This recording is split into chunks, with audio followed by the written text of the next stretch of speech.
Alors cette fondation, elle répond à un besoin et à un manque, c'est-à-dire peut-être aussi dans une certaine mesure à une faillite, je dirais, d'un certain leadership juif, c'est-à-dire que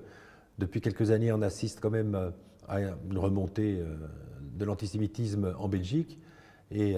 avec relativement peu de réactions de la part donc, de ceux qui seraient chargés de défendre la communauté juive. Et donc on a pensé à devoir créer un institut qui réponde de manière, pas scientifique, mais en tout cas argumentée et raisonnée, et d'essayer de convaincre effectivement à la fois les pouvoirs publics et je dirais l'opinion publique de l'inanité, de la dangerosité de l'antisémitisme et des menaces qui pèsent non seulement sur les juifs, mais sur la société en tant que telle. Et donc c'est la raison d'être de l'Institut Juntas, qu'on a créé avec quelques universitaires, quelques personnes, quelques politiques aussi, afin d'être efficace et entendu dans un pays où malheureusement l'antisémitisme n'est absolument pas ou très peu combattu.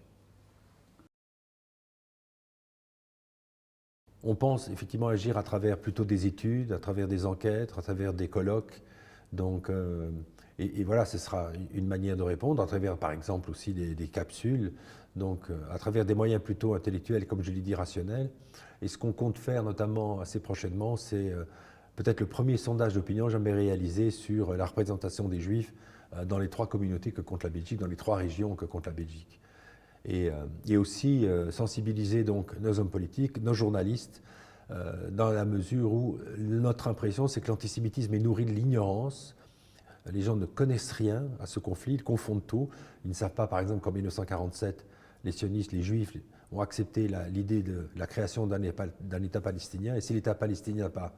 n'a pas été créé, c'est tout simplement de la responsabilité à la fois de la Jordanie qui a annexé la Cisjordanie et de l'Égypte qui avait administré la bande de Gaza. Donc ce qu'il faut, c'est tout simplement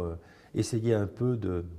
d'apprendre, je dirais, ce qu'est les tenants et les aboutissants à la fois de l'histoire du peuple juif et des conflits israélo-palestiniens pour arriver effectivement à un État un peu apaisé et d'arrêter avec les slogans antisionistes primaires. Et notamment d'expliquer qu'Israël n'est pas une colonie blanche, qu'Israël n'est pas peuplé uniquement de gens originaires d'Allemagne, de Pologne ou de Russie, et de montrer que la moitié de la population israélienne est originaire du monde arabe, que le monde arabe comptait en 1945 à peu près 900 000 juifs et qu'aujourd'hui il ne compte plus que 6 000 juifs.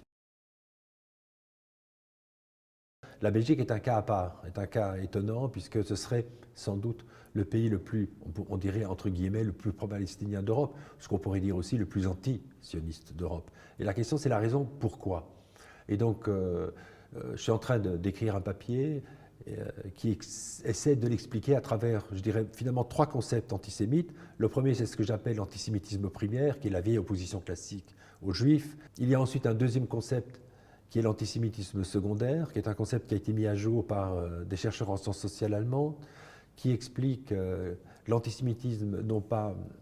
malgré Auschwitz, mais à cause d'Auschwitz, c'est-à-dire l'idée selon laquelle, selon le psychanalyste vienno-israélien, c'est que les Européens ne pardonneront jamais Auschwitz aux Juifs. Et là, c'est vrai que le sentiment de culpabilité porté par les nations à l'égard des Juifs qui n'ont pas su protéger entre 1941 et 1945 est une des explications pour laquelle ils auraient tendance aujourd'hui à dire que non seulement la Shoah n'a pas été aussi terrible qu'on le dit, et surtout par rapport à la décolonisation, à la colonisation, mais aussi les véritables nazis seraient aujourd'hui les Israéliens. Et enfin, je travaille sur un 3e concept que j'appelle l'antisémitisme tertiaire, qui est un antisémitisme non pas finalement à cause d'Auschwitz ou à cause de la haine des Juifs, mais tout simplement un antisémitisme, je dirais, pragmatique, un antisémitisme que j'ai qualifié aussi d'opportuniste et d'électoraliste, qui s'explique par les nouvelles données, encore une fois démographiques, qu'on a aujourd'hui en Europe occidentale et tout particulièrement en région bruxelloise, où il faut absolument s'attirer le vote arabo-musulman pour pouvoir accéder au pouvoir, d'où une surenchère entre les partis progressistes qui sera le parti le plus hostile à Israël pour essayer de récupérer les voix effectivement de cet électorat-là. Et c'est assez malheureux. Donc c'est un antisémitisme presque sans antisémites, mais où la victime, la variable d'ajustement, ce sont à la fois les Juifs et les Israéliens.